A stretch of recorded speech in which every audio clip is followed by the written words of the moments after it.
Om Shanti, happy Rakshabandhan to everybody.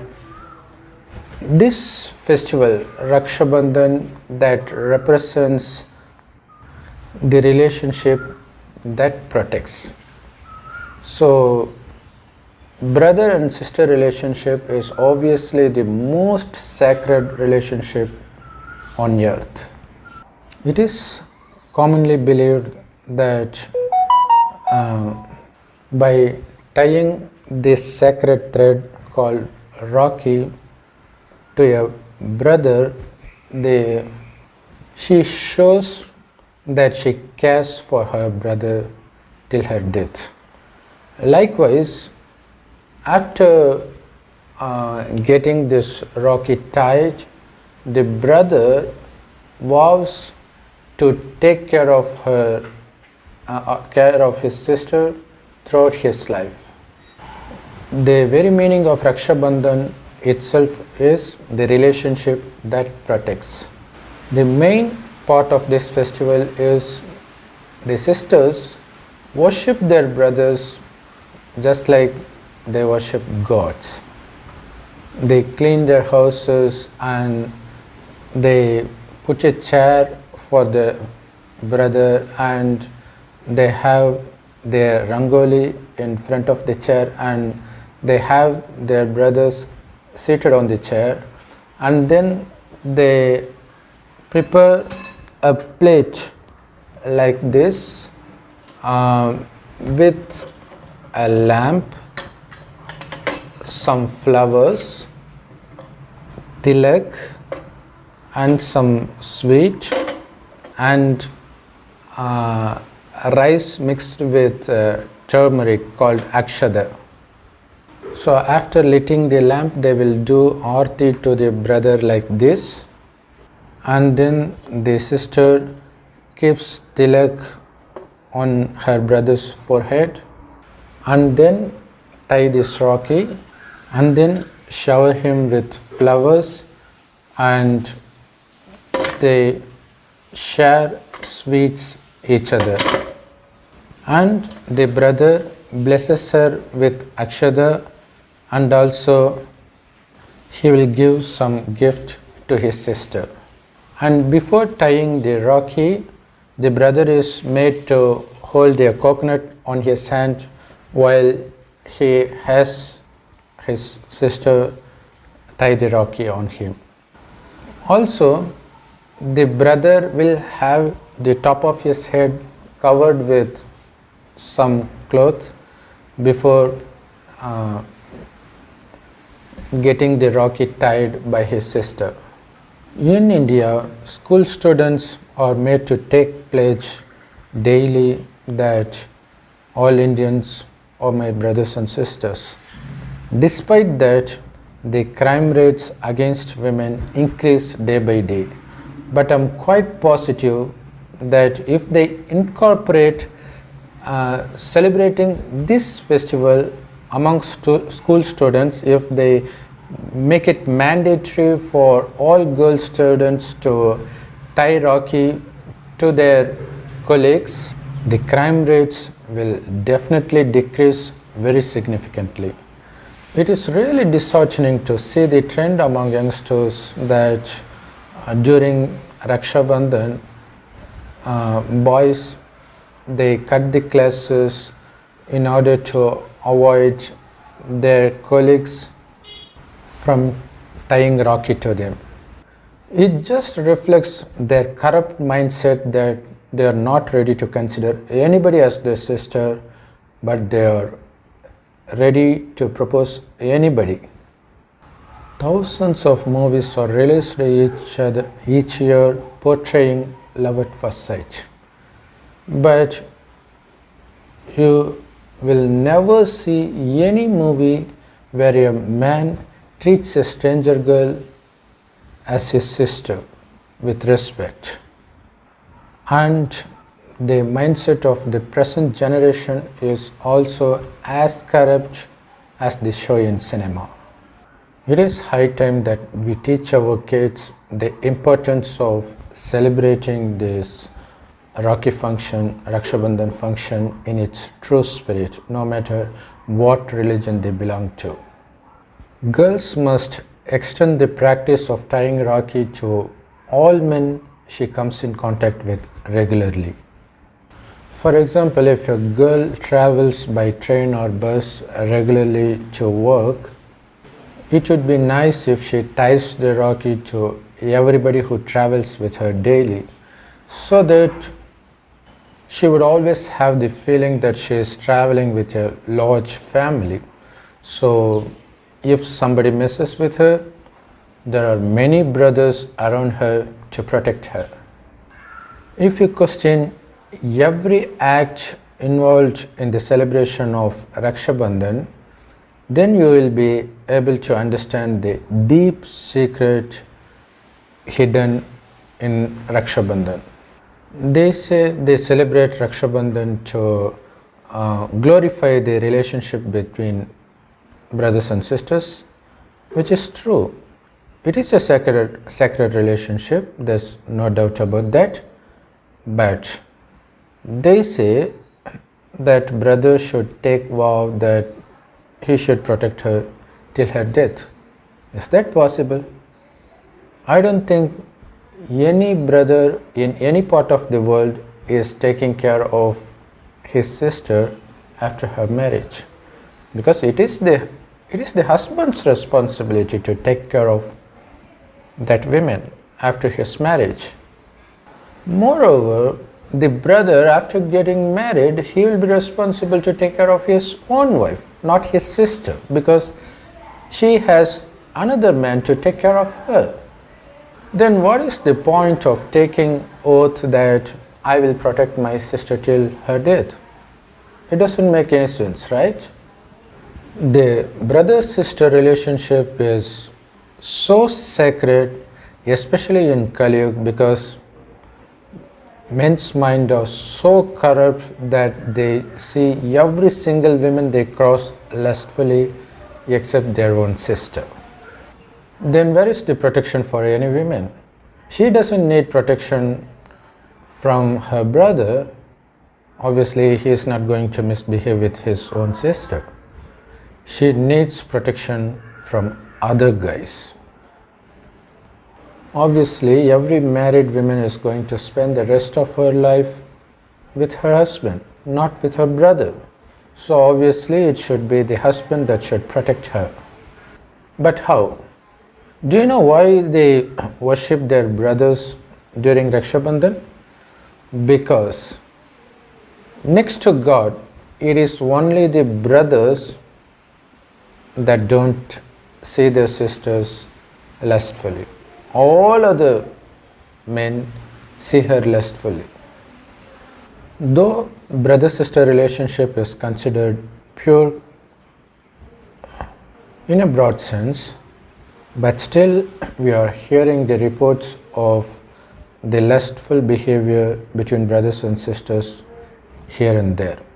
I won't be surprised if this becomes very common in the next 10 years. If brother-sister relationship is considered 100% pure, then what is the opposite of it? Which relationship is 100% impure? I know you know the answer, but you are confused, right? Yes, obviously it is the husband-wife relationship that is 100% impure. Maybe all men abuse women at a mental level, but it is only a husband that abuse his wife at a physical level. Well, they no longer call that an abuse because he has his wife's consent for that. Whether a woman has consensual sex or non-consensual sex, in both cases she ends up becoming impure, right? As Jesus rightly said, lust at any level, with or without consent, is definitely prostitution.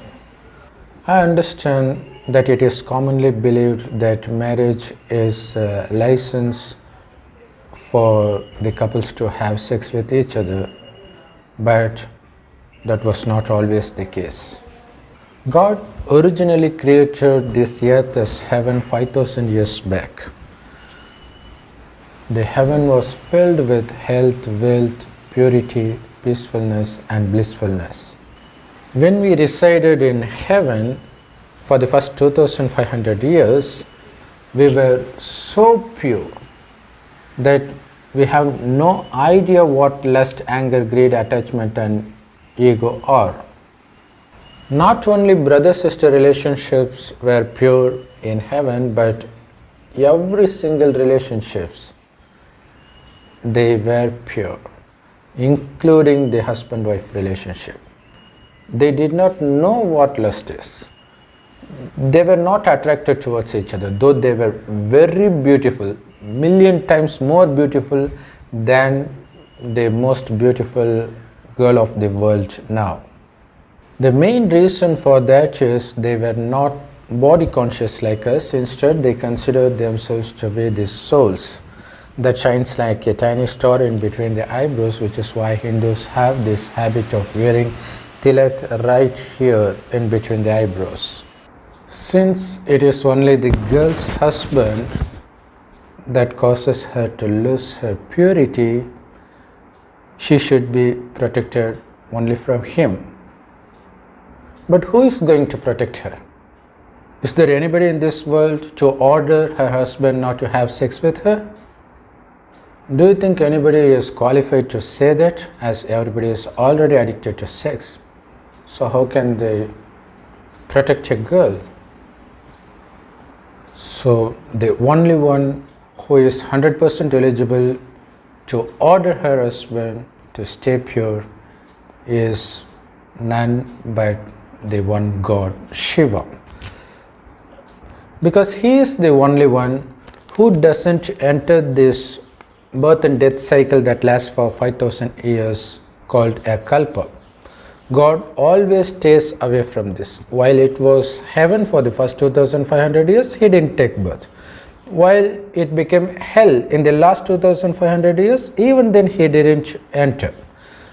But he comes in the end, not by taking birth like us, but by entering an old man's body directly and names him Brahma.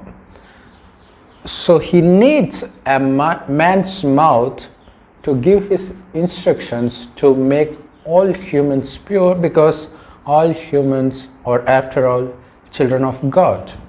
So God comes 100 years before the destruction of this old world, because it is only now that we have lost almost everything that God gave us 5000 years back. That includes our health, wealth, our divine qualities, peace, prosperity. We have lost almost everything. So God comes now to make us eligible to get all of them back. How do we do that? For that we need to know how we have lost it. It is, say, in the beginning of the golden age, which was heaven, we were 100% pure. It is because of our power of purity we were able to retain all the treasures given by God for the first 2500 years. Because we were soul conscious, we considered ourselves to be souls. We didn't consider ourselves to be bodies as we do now. As a result, we were absolutely free of lust, anger, greed, attachment and ego. So there is no reason for us to suffer pain or sorrow. Moreover, since they were constantly soul conscious, which means they were constantly aware of the fact that they were souls that operates this body, it is the soul that sees through the eyes, it is the soul that hears through the ears, it is the soul that speaks through the mouth, it is the soul that performs every single action through this body, that they experience constant blissfulness that comes from within, because the soul itself is an embodiment of happiness and peacefulness. So since our focus was within, we were not attracted by the outside attractions. That is the main reason we didn't lose anything for the first 2500 years. What happens after that is this world becomes hell, mainly because we become body conscious. It is because of body conscious we become addicted to sensual pleasures that leads to our addiction to those 5 vices: lust, anger, greed, attachment and ego. All of these vices force us into committing more and more sins. Once the amount of sins reach the threshold level, we will start experiencing punishment. So that probably starts in the last 1250 years, which was Kali Yuga. So that is when we started experiencing punishment in the form of diseases, in the form of natural calamities, hatredness within family members, with in between groups, in between countries. So we've been suffering a great deal for thousands of years, especially we are reaching the peak of sorrow now. So it is now God Himself comes to rescue us from all the punishments for our past sins. He is ready to forgive. But He doesn't punish us. After all, He is our Father, eternal Father. But still, God doesn't interfere with the law of karma. So He teaches us to get rid of these karmic accounts. How? God says it is only when you become body conscious that you start committing sins. Instead, you stay centered in your soul consciousness all the time. So we don't have enough power to be soul conscious all the time. So that is why God says that we should consider ourselves to be souls and connect our mind to the Supreme Soul, who shines like a tiny star in the golden red colored light world called the soul world or Parandam or Parlok. So His name is God Shiva, and He is called Allah by Muslims and Heavenly Godfather by Christians. God is one, and He comes only once at the end of this world, and He gives this knowledge only once throughout this entire kalpa, and that time is now. And what you are listening is from the knowledge of, from the direct knowledge of God, which is available absolutely free of cost in Brahma Kumari's Raj Yoga meditation centers, which is spread across the globe. So all we need to do is to consider ourselves to be souls all the time, and remembering God as a point of light, very lovingly as our Father. In addition to that, we need to listen to the direct knowledge, which is called Murli. It is also available in internet and YouTube. I'll be giving the links of them in the description below. Please read Murlis daily, because that is the only knowledge directly from God. As we spend more and more time remembering God and also considering ourselves to be souls, and also churning the knowledge of God daily, at least on hourly basis, what happens is our mind slowly becomes detached from the worldly attractions, from the vices. It is because the soul accumulates power directly from the God, so now it can start experiencing the pleasure from within. Gradually it increases. As the pleasure from within the soul increases, you will find yourself detached absolutely from all the worldly attractions. And guess what? You will be happy constantly, because your happiness no longer depends on the external perishable sources. Instead, it depends solely on the imperishable soul. We ourselves are souls, which is embodiment of peacefulness and blissfulness. Though God Himself comes into an old man's body and gives these invaluable treasures of knowledge, not everybody is going to believe Him, not everybody is going to accept His knowledge, not even those who accept His knowledge, not all of them are going to follow it 100%. As a result, there will be obstacles to follow this knowledge at all levels. The first obstacle will obviously come from husband in case of married women, because here the main objective of this knowledge is to become pure, is to become free of lust, greed, attachment and ego, even at mental level, not only at physical level. So by listening to this knowledge daily, obviously you will become pure. You will no longer be interested in sex and other sensual pleasures that last for a very little time. If both the couples are taking this knowledge, then they are very lucky. So nobody causes obstacles to them, because they don't care for anybody else except their spouse. But that doesn't happen always. So sometimes, in majority of cases, women take this knowledge than men.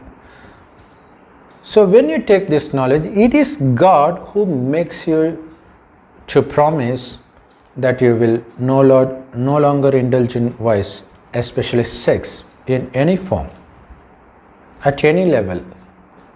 He makes both husband and wife to take this promise in case they both took this knowledge.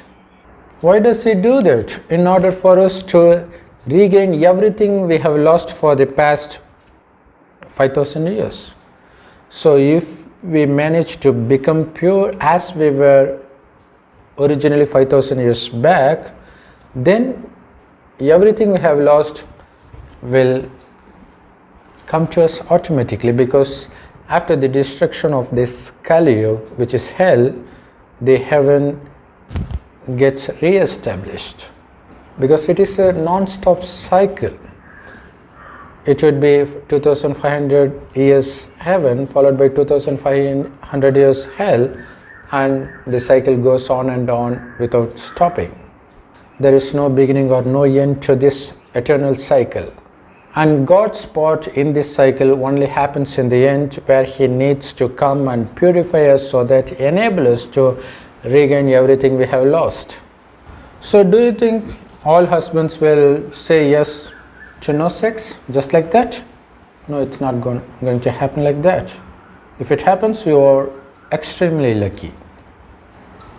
Even if they say yes, it is not that easy to come out of sex just like that. It really takes time, and also one needs to compromise on one's own ego. Especially guys are more egoistic than girls. The actual symbolic representation of tying a Rakhi is to take oath to stay pure. What is the need for the brother to take that oath?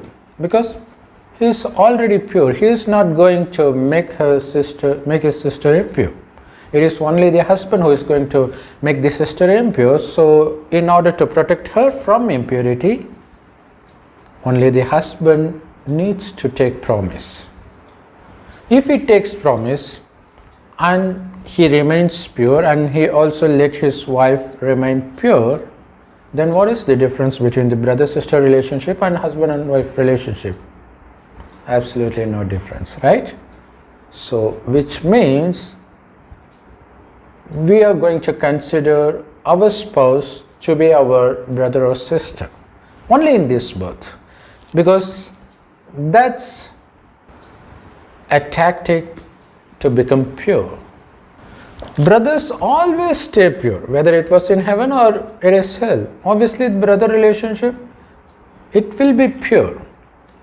But husbands, they were pure in heaven, but here in hell, they become impure, and they also make the wives impure. So it is because of the husband's promise to stay pure that the soul of the wife gets this protection that's going to last for the next 5,000 years. So it is due to purity she's going to get everything back. Her healthy body, her wealth, her peacefulness, her blissfulness. The whole world will be absolutely free of any sort of pain and sorrow for the next 2,500 years. So just by letting your wife to stay pure, you are actually presenting her with the phenomenal gift of heaven that's going to last for 2,500 years. I don't think there would be a better gift than this. So as a symbol of that, after tying Rocky, he is giving some present. As I said before, males are usually egoistic. So in order for him to take promise, he should be able to conquer ego. He should be able to put his ego into his feet, which is represented as closing the head, because we always symbolize head to ego, right? We use the term head weight. It is commonly used in all languages as well. So that's why they cover their head, which means they are giving up their ego. So that, and they have taken that ego in their hand, which is represented as taking a coconut in our hand before tying a Rocky, which also means, in addition to making a promise that you will never indulge in vice, you also make a promise you will never let your ego rule you. So it is as if you are surrendering your ego to your wife or directly to God. And that is the reason there is the custom in Hinduism to break the coconut in front of deities, which means they are breaking their ego at the feet of the deities. But the truth is, it is because we break our ego by making this promise to stay pure that we become deities for the next 2,500 years. How is it possible to let go of ego? By becoming soul conscious, because ego is a consequence of becoming body consciousness. So it is because we lit the lamp of the soul to represent this. They lit the lamp before beginning this ritual of tying Rocky. So wearing tilak on one's forehead is actually the mark of victory. Victory over what? Victory over these five vices, which is collectively called Maya or Ravan or Satan. So it is after tying Rocky to your husband, not only he becomes a brother, but also he becomes the best brother of the entire Kalpa. Of course, brothers in heaven would be good, and also husbands would be good, but they were not aware of what lust is. But here, everybody is so addicted to lust. But in this time, if your husband is able to stay pure and also let you be pure, obviously he must be the best brother who is going to give you the gift of heaven, because you need his cooperation to get the treasure of heaven fully without any hard work. So as I mentioned earlier, it is only husband who is going to be a source of protection for the girl for the rest of her life. But the husband who, after taking the promise to stay pure, they not only protect herself, his wife in this birth, but also protect her for all the births that follow this birth. So obviously your husband, after taking this promise, is the best brother, and also the gift he gives by staying pure and letting you be pure is the best gift a brother can ever give. And throughout this entire cycle, it is only your husband of this birth who is giving you the most expensive, invaluable gift that's going to last with you forever and be a source of protection forever. So the wife ties the Rocky to her husband, and by making him take a promise of staying pure, he is able to conquer the whole world. So this tilak is the mark of the victory over the whole world. How is it possible? You are not fighting. Just by staying pure, you are able to get everything you lost. You know one good news, whatever happens in one kalpa keeps repeating kalpa after kalpa accurately without any single change. Which means if you are listening to this video now in 2022, it is so because you actually listened to it 5,000 years back on the very same 2022, and you will be listening to the same video in 2022 in the next kalpa. It just keeps repeating kalpa after kalpa without any change. So if you make effort to stay pure by staying in the remembrance of God Shiva as a point of light, and also by keeping your mind busy with the thoughts about the direct knowledge of God and heaven, where we are planning to go, that we slowly get rid of all the vicious thoughts. So if you conquer vices in this birth, obviously you will conquer vices kalpa after kalpa in this last birth and conquer the whole kingdom of Satyug. So what else are you waiting for? Just celebrate Rakshabandhan in its true spirit and tie each other the Rocky of purity and gift each other the imperishable treasures of heaven that's going to last for 2500 years. Om Shanti. Thanks for watching.